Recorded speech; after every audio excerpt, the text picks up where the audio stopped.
Yeah, so once again, good afternoon. We are live on Facebook this afternoon. So welcome, Dr. Robert, on Pazito Radio on Health Time with you to talk about the health. But first of all, I want you yourself to introduce yourself.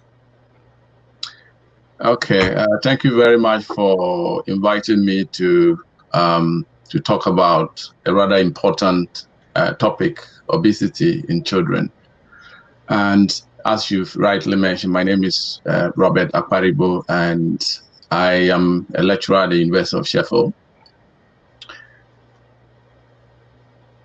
Okay, so once again, welcome. Today we're going to talk about obesity.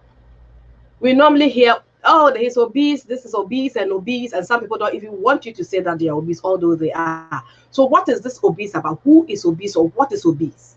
When we say somebody is obese, we hear obesity. Can you explain to us so that we can also understand what is obesity or who is obese? Okay, thank you. I think I would try and make it very simple, because the people who are the majority of people who will be listening won't be scientists, so they wouldn't really understand when we use this technical term. So I'll try as much as possible to use lay language. So obesity basically is overeating. When you've eaten more than your body can use, then you are unable to use the calories that you have taken. You are unable to use all of it, and so they are stored in the form of fat, and so your body become overweight, and when it is in excess, then you are obese. There are various ways to kind of be able to explain this, because if you say somebody has overeaten or somebody has excess calorie intake, it doesn't really mean anything, because what you eat and what I eat, we can both eat the same plate, and then you may overeat and then I will not overeat, because our physical activity level are not the same. So how do you then know that somebody is obese? So you use some standard measures to be able to make some calculations to determine whether a person is falling within obese level or not. So for adults, and I think Hiba has in earlier program explained this. So we use the body mass index, so which is kind of an indicator for fat level of somebody, in the level of fat in a person's body. So the BMI is used, and the WHO, that's the World Health Organization, has had a cutoff points to help us explain who falls under what. So if you fall under a body mass index of less than 18.5, then it means that you are consuming less than you are expending. And expending here means that you are using the energy less than the energy that you have. So, but if your BMI falls within 18.5 to 24.9, then you have an ideal body size or body weight. And then from 25 to 29.5, you're probably moving towards overweight, so you are overweight. And then above 30, you are obese. And how do you calculate BMI? BMI is just basically taking your weight and then your height and then square the height, and you'll be able to determine the person's BMI. So this is the basic measure for being able to explain. I mean, when you go to the hospital, usually when you go to the hospital, you realize that they ask you to go and take your weight. Yes. And then they ask of your height. If you don't know your height, to tell them, then they will take your height, because they just want to be able to tell where you fall, because certain medications that you are going to take should tell them whether to prescribe that medication or not. So that is why sometimes when you get there, they ask you for all these indicators. At times we just think we just want to check our weight. We just think they want to check whether I am putting on weight or not, but we do not even know the importance of that weight that they have to check. Yes, so if you are under treatment, sometimes your BMI will tell the doctor whether to increase the dosage of your medication or decrease the dosage of your medication. So before you even get to see the doctor, they would have to do that so that the doctor knows where you fall before they can make that decision. All right. So you said something about 29 into 30 BMI. And you know, as we are saying it, somebody may not even know how to calculate the BMI, where they have to check it. Is it just, you know, I know that like we do it at home, you do your waist. Mm-hmm. Is it so it's like using a normal measuring tape to check your weight? Is it an easy way to also know? Well, I mean, so there are various measures that you can use apart from just the BMI. So you also have the weight circumference that you can measure. Like you are saying, sometimes you just use the tape measure to measure your weight. Your waist, and it's just to use another biomarker or another indicator if you don't want to use the height and then the weight. But basically, majority of people would be able to just use the BMI, which is just the weight of the person and then the height. At least if you reach a certain age, you expect your height to be increasing. So you should know your height and you should always quote the height. But your body weight fluctuates, so the weight can increase or decrease depending on your physical activity level or the kind of diet that you consume. So yeah, so we should be able to basically simply calculate the BMI without, you know, having to ask for a health professional to do that for us. Okay. All right. And then so it's basically because is it the weight, does it show? I just want to come to a layman's point. Does the weight show because some people, you come across people that when you see them that they are big, but when you weigh, their weight is very higher than somebody that, so does it really matter? Is it how you look at it? Because I can be how I am. Somebody, when you see that person figure, I am bigger than that person, but that person might have a very high weight, or the weight is higher than mine. Yes. Can you explain for us to know the difference, please? Yes, I think I understand what you mean. So sometimes you can physically just look at a person to know whether they are overweight or not. But if you want to use physical measures, it can be misleading, because you may see me looking like the way I look. I mean, you haven't seen me, but I'm a bit tall, and so you can say, well, maybe I'm not obese. But if I do the measurements and do the calculations, you might realize that you may be not within the normal range, and I will be in the obese level or overweight level, or the vice versa. This is because the body, the BMI could be high based on the bones that you have. Because I mean, a tall person would have bones, long bones that may increase their weight. But if you compare that to their height, because they are tall, that is going to neutralize, and then they will lie within a normal level. So they may look like they are obese physically, but if you do the measurement and do the calculations, they may fall within the normal range. Having said that, I mean, basically, you can easily just look at somebody and probably say that they are overweight, but you need to do the right calculations to be able to make that confirmation. Okay, because I've come across people that you would think, oh, this one, the weight you were thinking about that person, then the person's weight to go high, and then you also, I want us to re-elaborate on that for people to know that it's not just the physical thing that you see.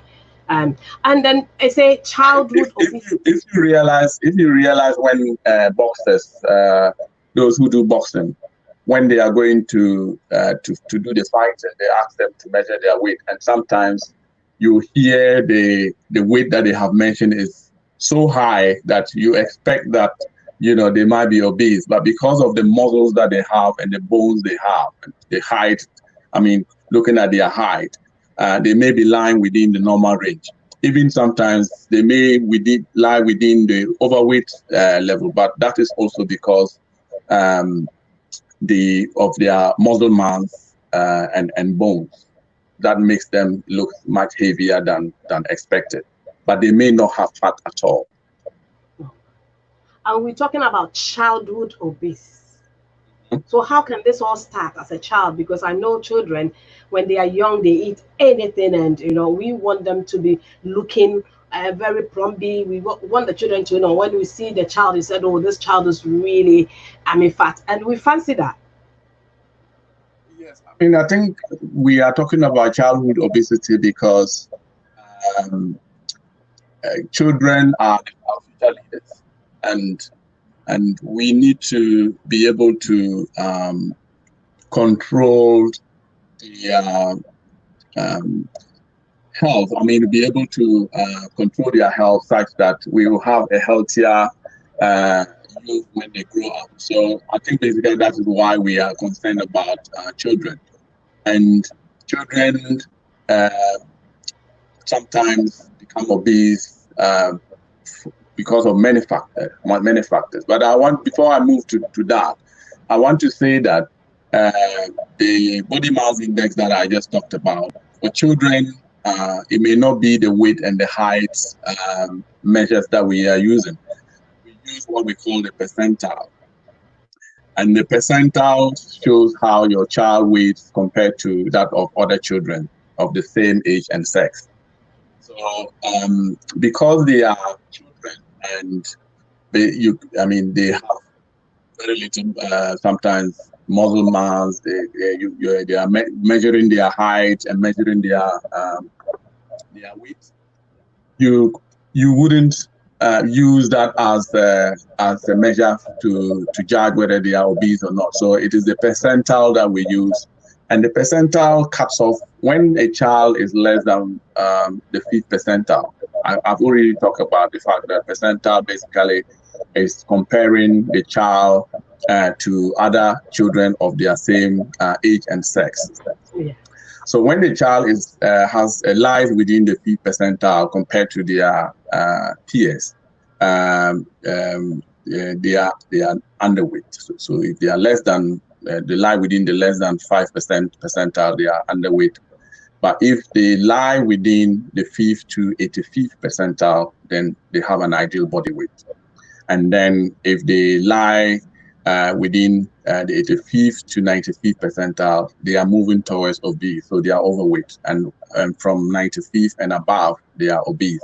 So that is how we calculate obesity or overweight in children.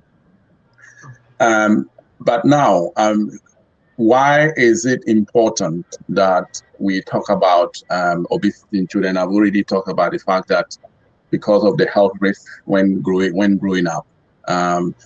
There's a lot of studies that have looked at obesity in childhood and then tracing them all the way to adulthood. And it is confirmed, or many of the studies have concluded that being obese at young age or infancy, you are more likely to be exposed to many health risks.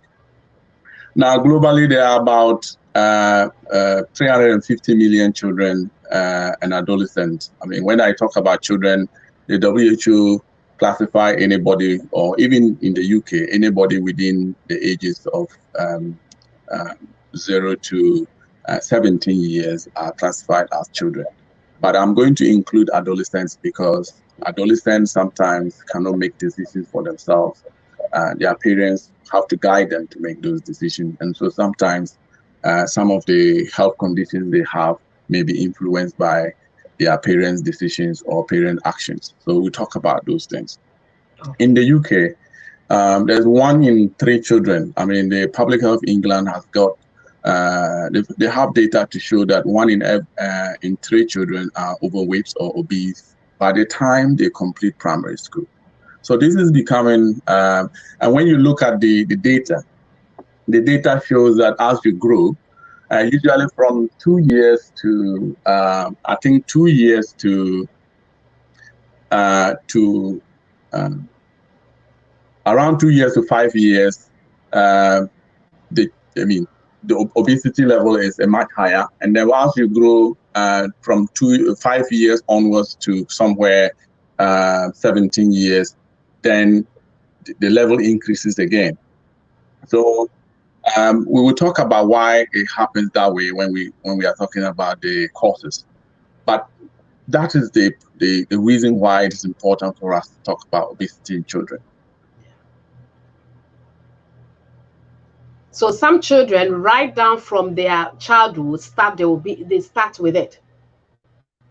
Yes, I mean, it can be due to several reasons. So it can be genetics. So some children may be born, may inherit certain genes that would predispose them to obesity from infancy or from childhood, and then it follows them right away to adulthood. And that would also impacted by the environment which they live in, their family or parents' lifestyle, the peers that they move with, the diet they eat, and all that. So we can talk about the specific causes later. But yes, but that's how it is. But apart from genetic factors, I mean, there are many other causes that can predispose a child. So that the obese, does it mean the food we eat that is not balanced? Is it that's something that will lead to the obesity? Well, like we like fatty foods, we like all those things. Is this something that it applies to the children as well? What we feed them with? Well, it may not just be food. For children, because of the fact that most of them are very active. There are some children who are very active, and so they may eat a bowl of fufu, and will be able to go out there, play around, burn the many calories that they have taken because of the fufu that they have eaten. Now, let me just say this: if you eat a lot of carbohydrate-rich foods, you are eating that because you need energy to move. Your body needs energy to do a lot of to function and do other things. The way we move, the things we do, is because we have energy in our system. Now, if you eat carbohydrate-rich food, it means that you have increased the level of energy in your body. And if you are not moving, or if you are not doing any physical activity, that energy is converted to fat and stored in the fat stores. Everybody has fat stores. Men have more fat stores around their belly, women have more fat stores around your buttocks and breasts. And that's why you have pot belly men, and then you have most women having bigger breasts and bigger bumps. So these are the areas where the fat stores are. And so if you are not doing any physical activity, you have the fat stores. And when they store, they keep on storing. Then it exposes it makes you become overweight, and then eventually become obese.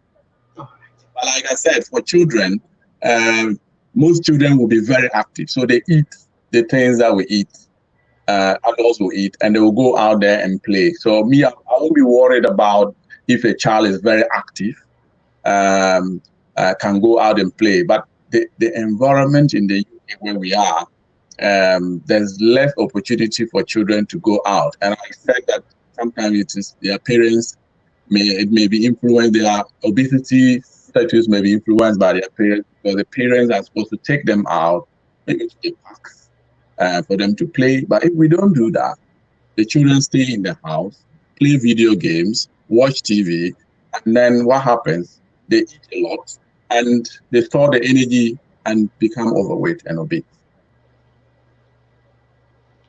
So parents, you are here, and we need to help them to exercise, not just eat and sleep, because that is when we also help them to accumulate all those fats, because they are in the room having the remote, they are not doing any exercise. We have indoor exercises as well. So if we want to avoid this, please let us help the children by exercising. You can have skipping rope at the back of your house. You can just let the children do something. There's so many things on, internet everywhere. Instead of them having 24-hour remote without any exercise, please, let's help them. To burn fat, it's not easy at all. It's easy to put on the weight. It's easy to gain, but it's very, very difficult to lose.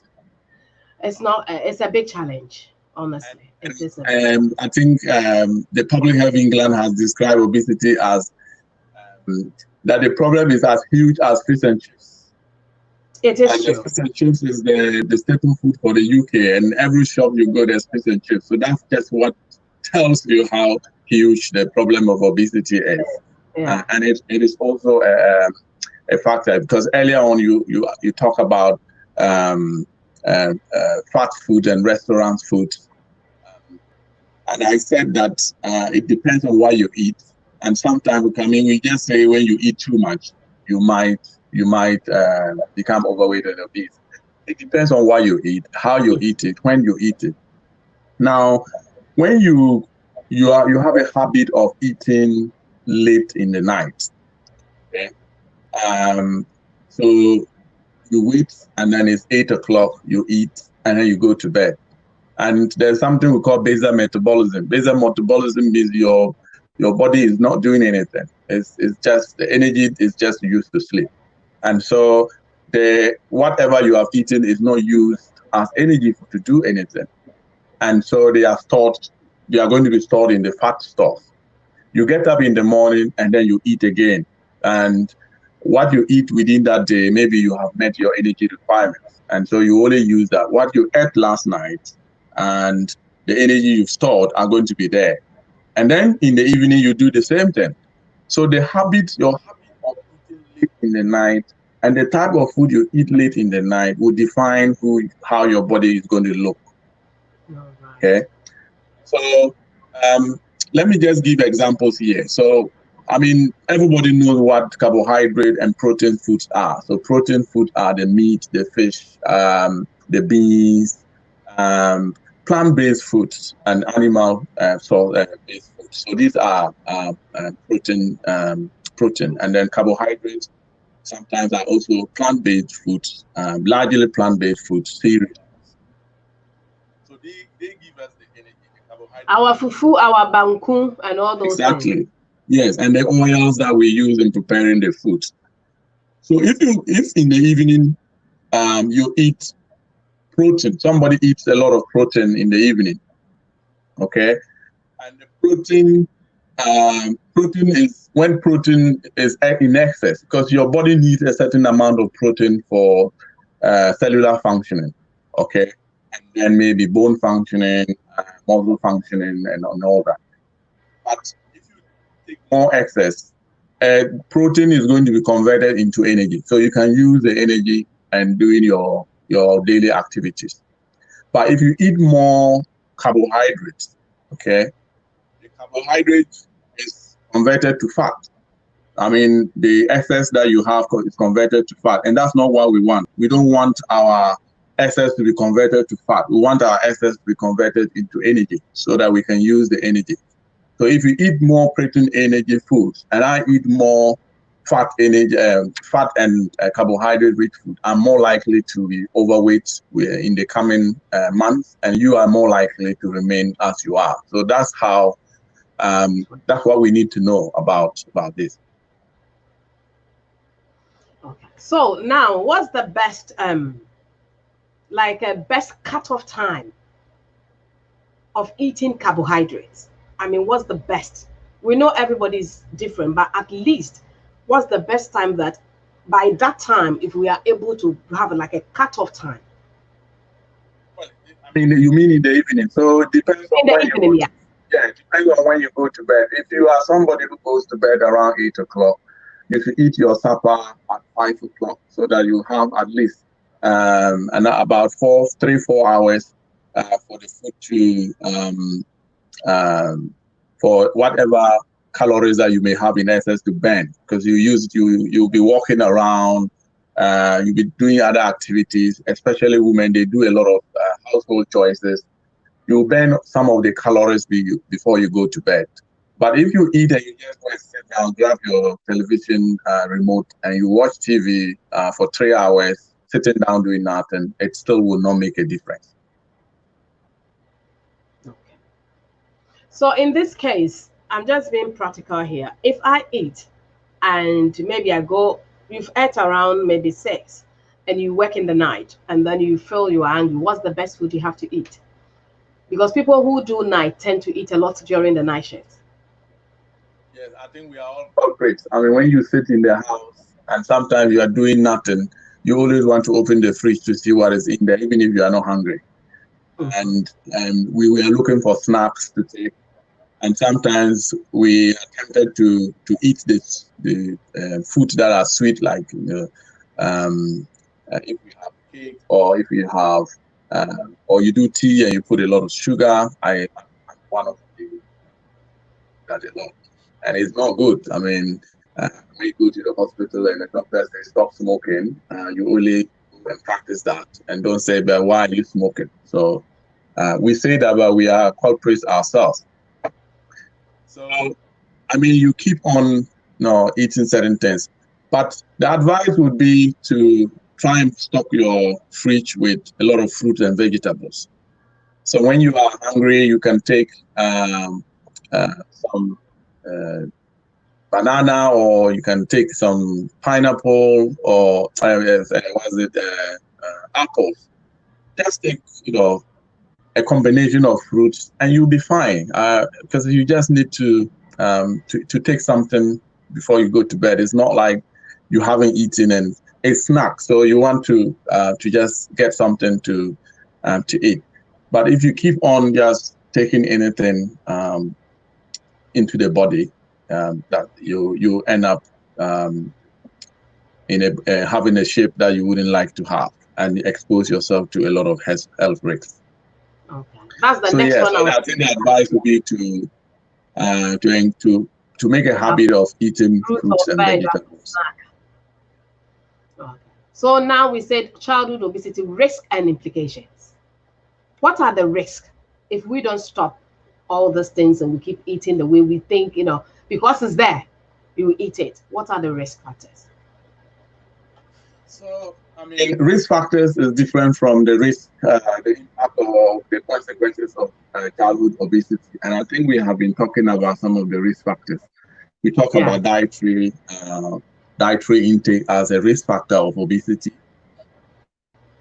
And we talk about eating late in the night. We talk about the type of food we eat and how we eat it. So that is a dietary risk factor for obesity. So the more you eat, the more likely you are going to store energy, and then you will use the energy, and then you get yourself, your body becomes overweight and obese.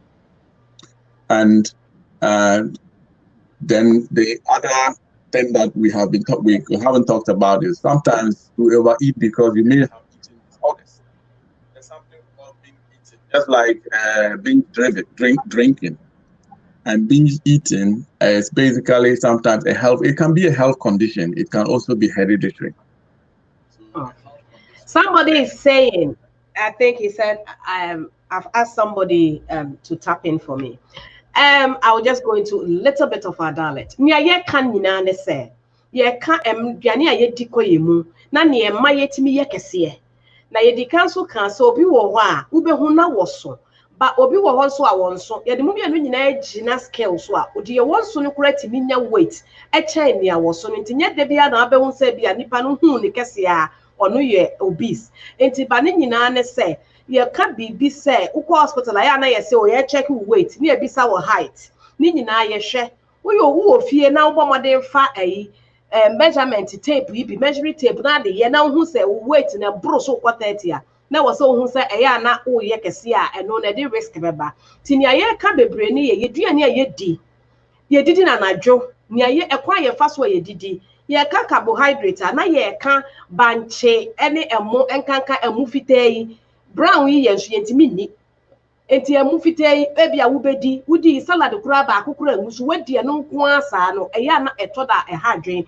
so obedi kura no a wudi ma salad kakra nguso na eno mfra kakra emma wudi ni saa na enam nso ni anwa yi last Dr. Araba kan ye anwa yi twon ni asa ni edi egusu ni nyina no ehu nsunsuanso edoso ti na ye ka ya pomudin ehu asem eno na ye ka se ye nhwe ne ye di koyemu ena misa bisa doctor say na eba no say bia na medidi enyumre komede medie na mini o si fruit wafa apple kakra wafa kwadu kakra wadi na emo ebia mike wudi be 5 o'clock ana 6 wadi ube nku papa bi ana fufu wadi wuti asaso kwanye hwe komede wasa akọ bia obu ho san di gari kraka ho ne sade no de wasa no kra na emo wadidi enti aya anu na epe bibie sa anu da ho e ka asem enti anu pe bibie di no de obie fridge no a kwadu bi da ho kakra no wadi cream crackers bibi kakra wo fu di ka wa no kakra no nsuo gu so na chese eda because what body no age ne e wo se age afen so kan se ye didi a ne se wodi ya na wo koda a de wo wo mu no nyina wo mu o enye adwuma enti wo yire wo ho no wa ye adwuma ye sa kan nkola asem se enkola bi wo ho a omu susua no omu didi wie ye ne ya adefo ntinta ya bai no akotena remote wo twa game akola na anye hwe na odi akoda wo se no o ye kese no ye bedu ba bi no akola ni timi ye kese a odu teenage age obi timi kum ne ho because ye sere ne so we read news a utimi hu se enu obi timi sere ne ye sere about time say ye nhwe se ma no ye be exercise kakra uko skipping rope toba nkola no okwa internet so obenya exercise bi 10 minutes woni ne nyina na maye bi tie mo aye ma no no mo mfa saade ni enyi ye so aye nyi dada no me enidi ne mfa enna enti ho asam na ye kameda se wo se ye de battery mu anka beti ase yiye enti no eno na me fo se ma bomode aka de kakra e wo twi mu mesremo a mo ya ada we no menti me anka no mo fa nchem. So, I mean, weight management is just a behavior thing. I mean, there are people who don't go to the gym, but then they look very, very healthy. I mean, it's good to go to, there's difference between keeping fit and trying to lose weight. So people may want to just keep fit because, I mean, there are people who say, well, I go to the office and then I say, well, yesterday I had to go to the gym, and they say, what do you go to gym for? It's not because I want to lose weight, but I want to keep fit, because keeping fit has its own benefits, and then not because I want to lose weight. So weight management is a behavioral thing. So you may not just be going, you may not go to the gym, you may not, but just try and behave or have a positive lifestyle where you know when to eat, what to eat, how to eat it, and at what time. And if you see that sometimes when, like you are saying, I mean, sometimes when you can easily know that you are putting on weight by the dress, I mean, putting on the dresses that you used to put on. So if you see that they are getting tighter, you don't wait until when things get, like we are saying, it is easy to gain than to lose. So you don't wait until. Let me read something from Javisi. I think she says overweight and obese is an emerging issue of health concern in Ghana. Paying attention to childhood obesity will help nip this in the bud to stop the trend. He says, thank you, great topic. Yes, it is. You see children at times, it's just like, oh my God, which all those issues. So as it's the mindset. If you decide you want to lose weight, you can. If you are honest with yourself, when you are putting on weight, you feel it.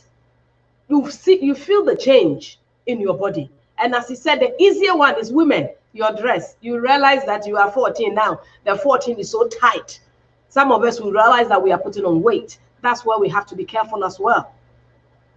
I mean, the person who just put the comments about Ghana, I mean, we just recently finished a study looking at Ghanaians' food choices and how the environment in which people live in and the food environment and the physical environment influences the food we eat and how that might impact on our obesity. I mean, you will be surprised to hear that Ghana is one of the countries with the highest rate of obesity, especially among women. 40% of women are obese.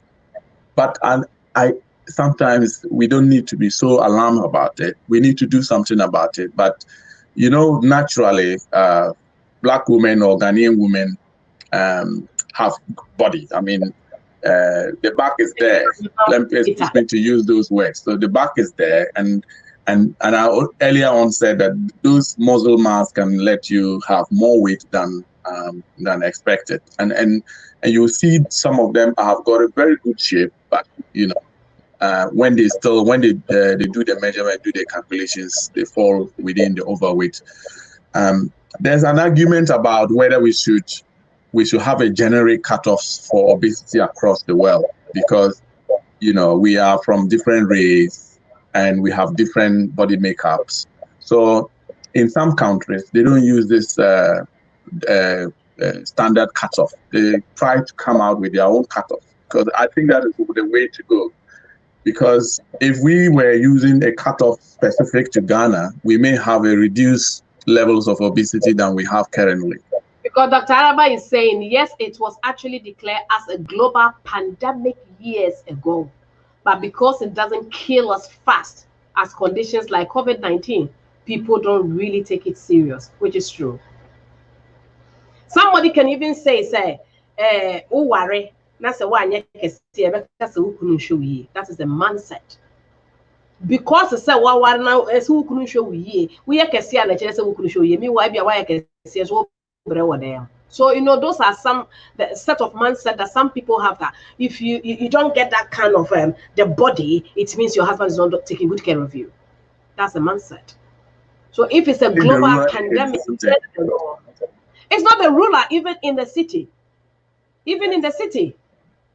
I mean, trends are changing, and the young ones now, young ladies and young guys now, are beginning to want to keep their body in good shape. But in rural areas, they still hold the perception that you only they judge you by the way your wife looks. So if your wife is not looking plumpy, it means you are not taking very good care of them. But at least the young generation, and it is because of the changing nature of the foods that we have now. If you go to Accra now in the evening, there are queues of cars, trying to get KFC to go and have a meal in the house. And we have already talked about and this happens in the evening. So they close from work and then go and eat that heavy fat before they go to bed, and drink in addition. So these are all behaviors that we need to really change if we want to address this pandemic, as Araba is saying.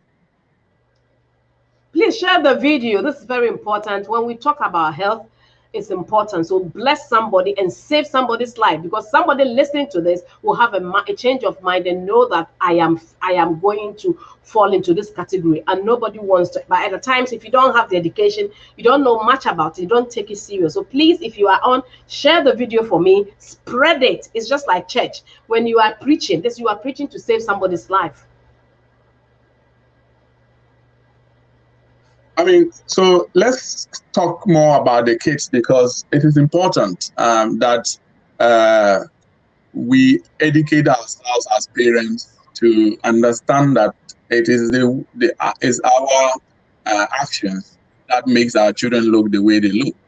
I have a friend here where sometimes when I go to their house, the children around between 9 and 10 o'clock want to drink hot chocolate before they go to bed. And hot chocolate contains a lot of sugar.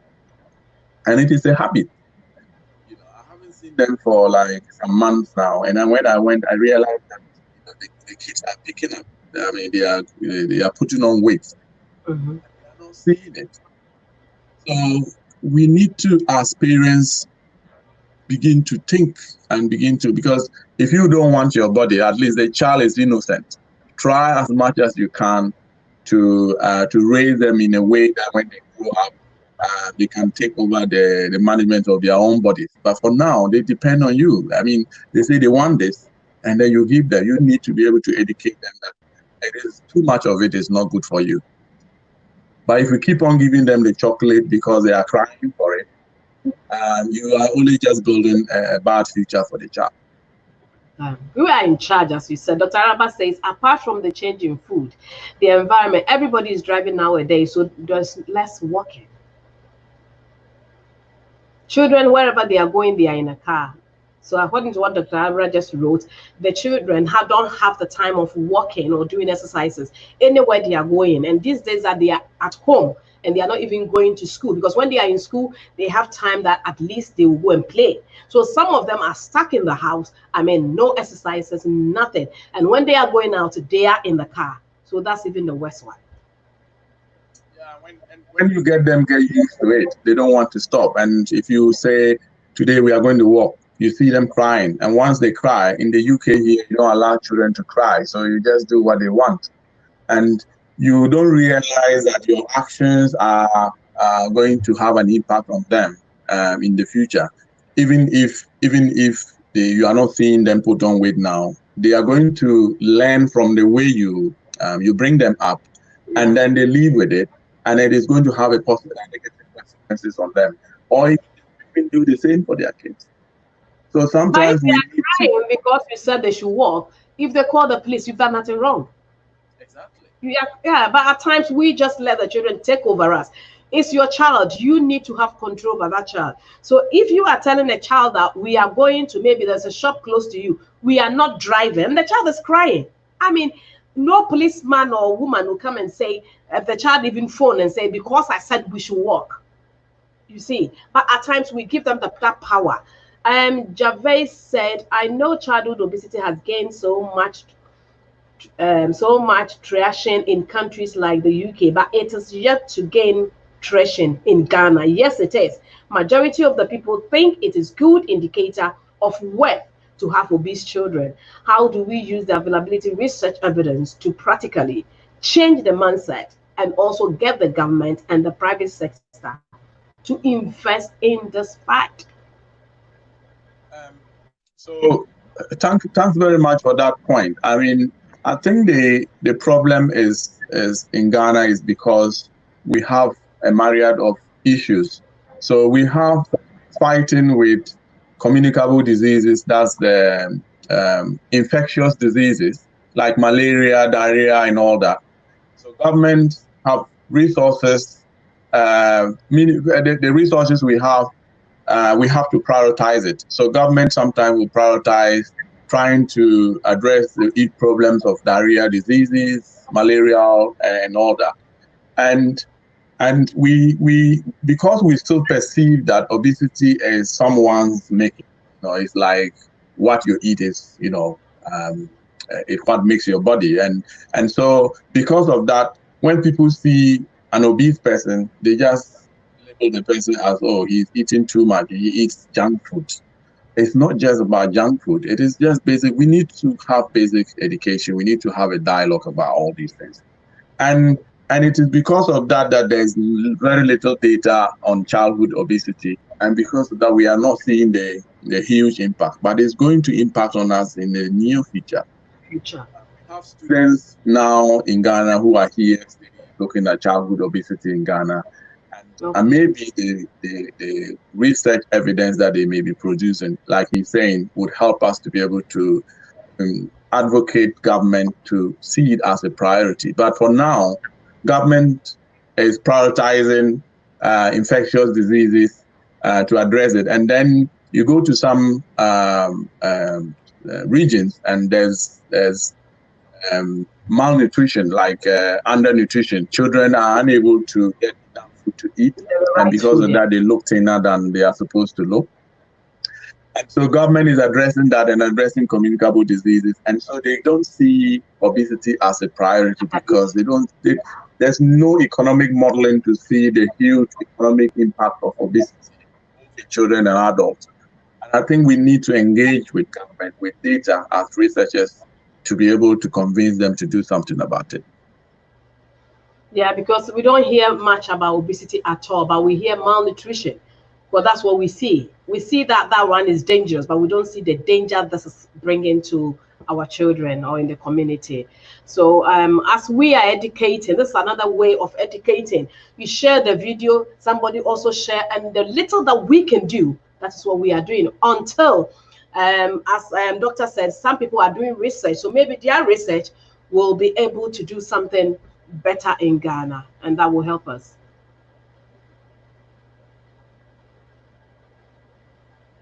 Yeah. So we are still on, and this is Dr. Robert. We're talking about childhood obesity, risk and implications. So if you have anything you write, I'll read that in there. Elsie said, good job, good topic. Thank you, Sister Elsie. So still on the risk factors. I mean, risk factors basically means the factors that predisposes a child to become overweight or obese. And sleep is one, and I want to emphasize on that. Sleep has been found to be highly associated with overweight and obesity, and you can link it this way. Children who sleep late are more likely to eat more, and when they eat, so I just gave an example of where my friend allows the kids to drink hot chocolate every evening before they go to bed. But if they were to sleep early, doing that, because once they eat their dinner at 6 o'clock, by 8 o'clock they go to bed, they should be fine. But most children stay up in the night and then when they get hungry, they cry, they want food to take before they go to bed. And then we just give them, we go and get the food, give them, they eat, and then straight to bed. That exposes them to problems of overweight and obesity. And it is not just staying and eating, but staying awake and playing video games, watching TV for a very long time. So less sleep exposes children to obesity. And there are a lot of studies that have linked this sleep with overweight and obesity. So what we need to do is have a timetable where, I think there's a timetable within the UK where children of certain age and what time they should go to bed. We need to be able to cultivate that positive habit, get kids to go to bed on time, and then that would contribute to reducing the risk of having obesity. And I'm saying sleep is not just the only factor, but it is a contributing factor to obesity, overweight and obesity. I think Araba has already talked about the environment. So the environment has to do with the lack of, especially in Ghana, there are no playgrounds. And so children in big cities like Accra don't know where to go. And then all they do is when they are not in school, they sit in the house, they play video games because their parents are rich, they can buy it for them. And that would predispose them to overweight and obesity. They don't walk these days. We've already talked about it. They don't walk because their parents have cars and they drive them around. And that is a danger. We are exposing kids. Sometimes we need to let them walk.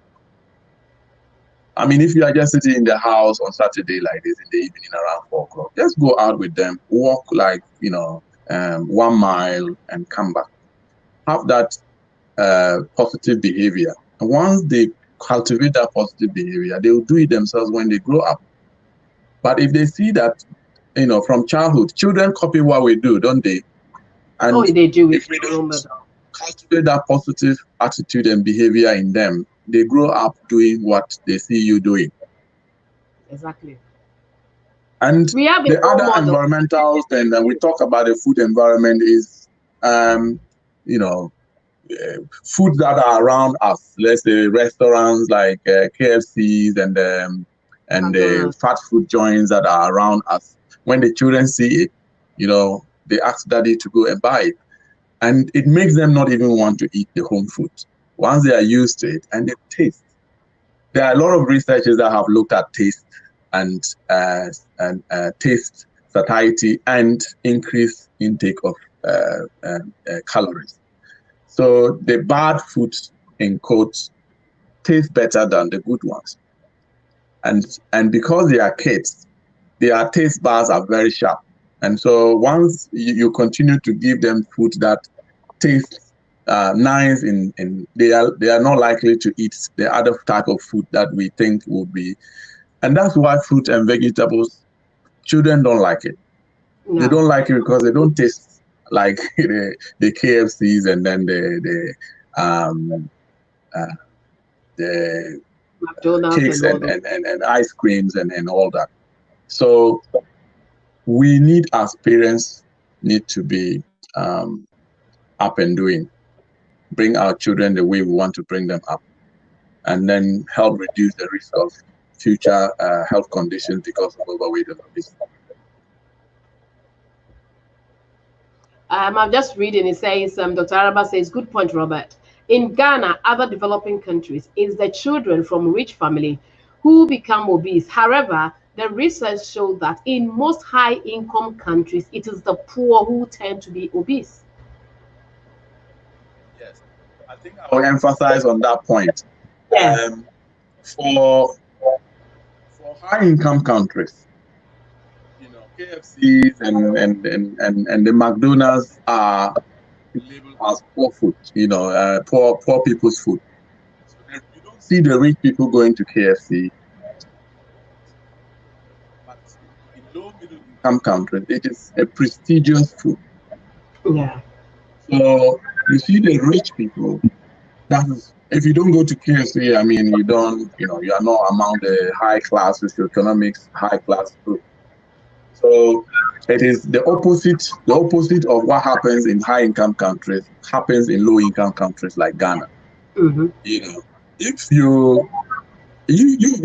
because you are from Ghana, so you know that when your income level is increasing, you tend to eat that, that you will not eat the type of the local diet that we normally eat. So we kind of go to buy white polished rice instead of local rice, isn't it?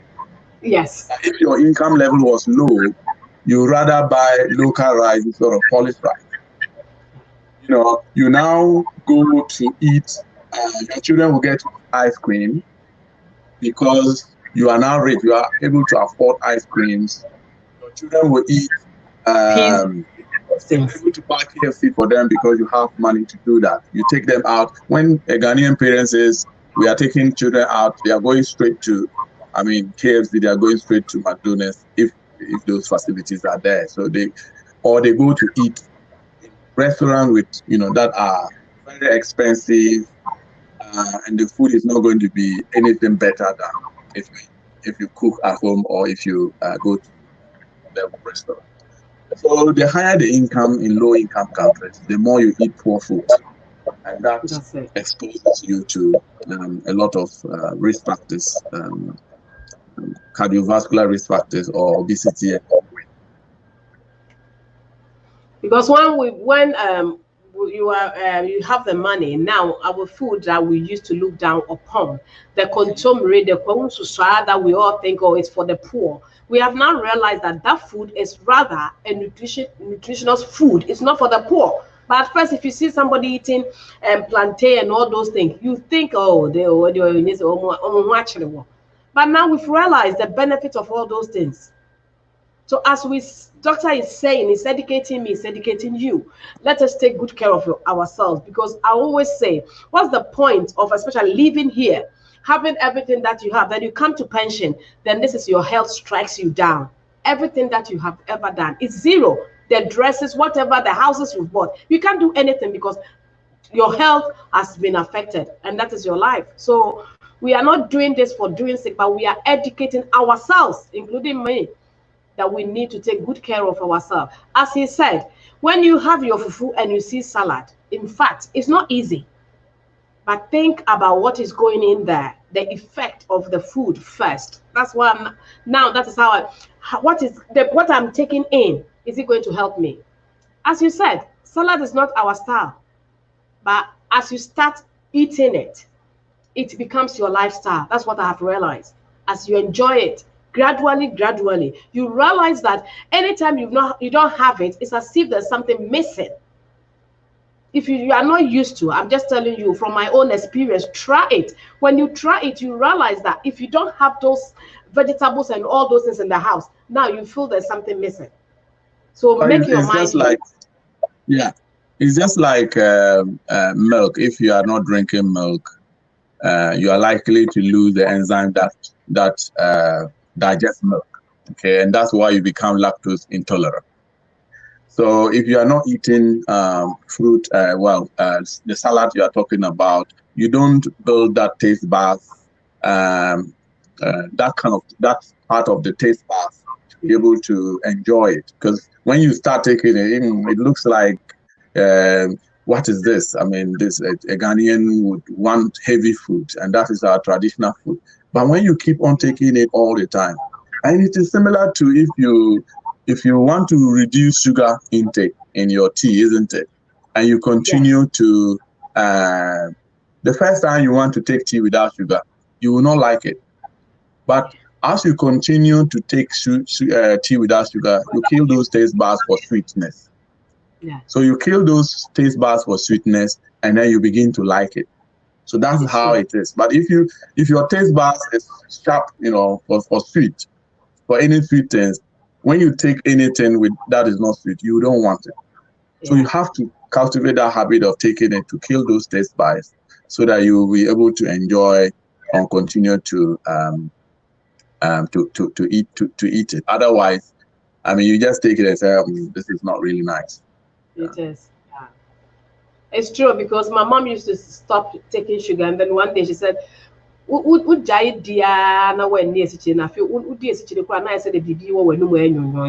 rather, but when I tried it, it is true. As you get used to it, you can now have the tea without sugar, without tasting. You don't even feel the sugar anymore, because you are used to that. So please, as we are saying, if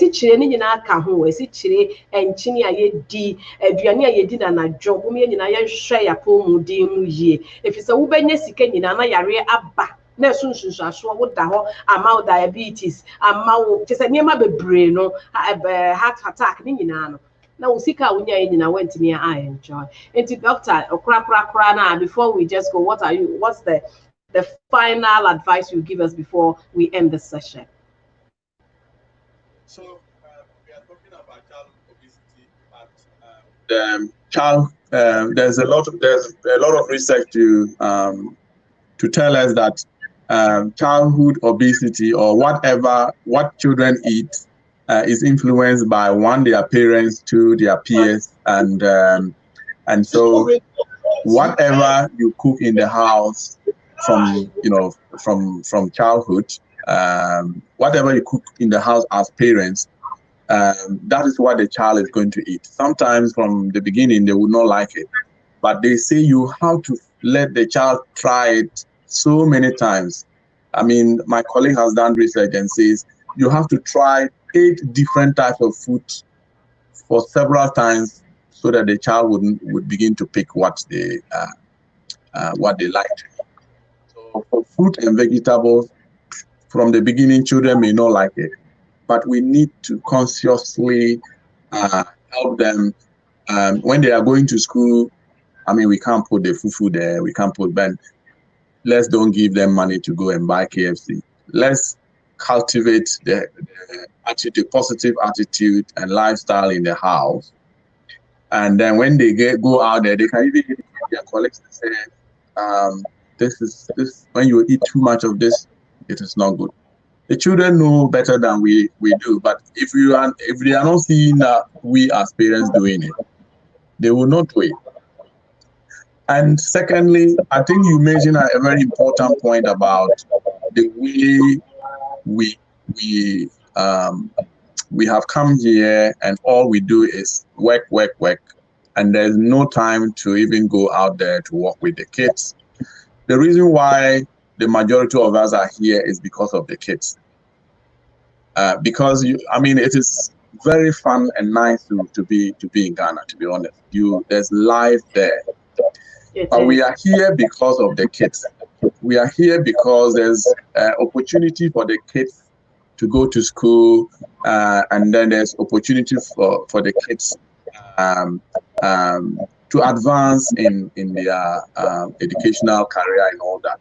And if we are here because of the kids and we are not paying attention to them, and they are eating whatever they want to eat because that's what you eat, and we are not controlling what they eat, we are not controlling what they do, and they play video games 24/7, and we don't, and all we do is chase money, we are building a future for them to fail.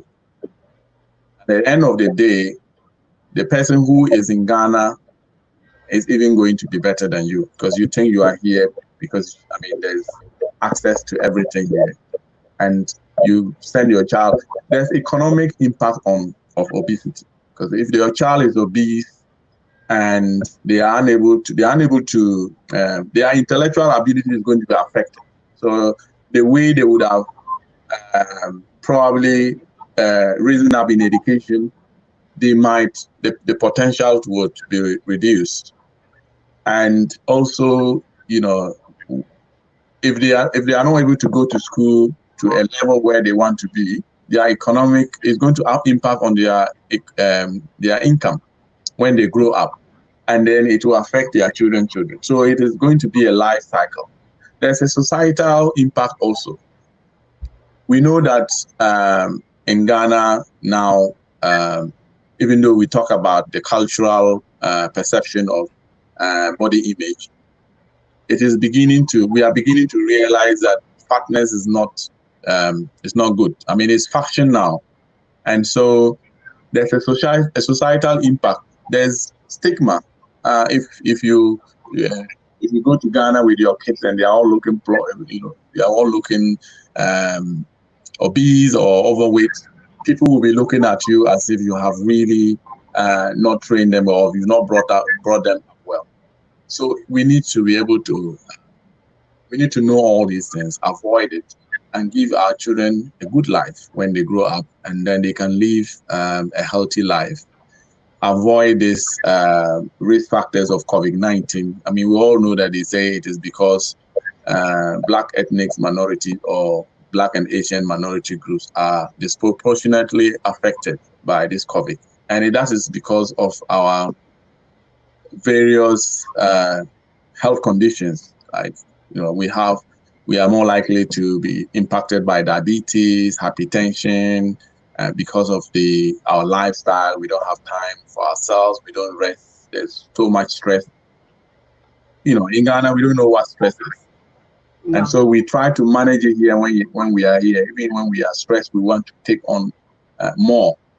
We have to think about all these things if we really want to live longer like our counterparts, our white counterparts. I think that's basically what I would want to say. All right, thank you. Let me just read a few. Jarvis said, I think considering the food environment and the marketing of unhealthy food targeting children, it is not uncommon to see people going to the roadside to buy Indomie. Nowadays, anywhere you go, they are doing Indomie in the evening, and they are eating 7, 8, 9, 10 o'clock. They are doing Indomie. Such adverts on TV target children, which is contributing a lot to the problem, because the children are seeing all this as adverts on the telly. They will grab for the food.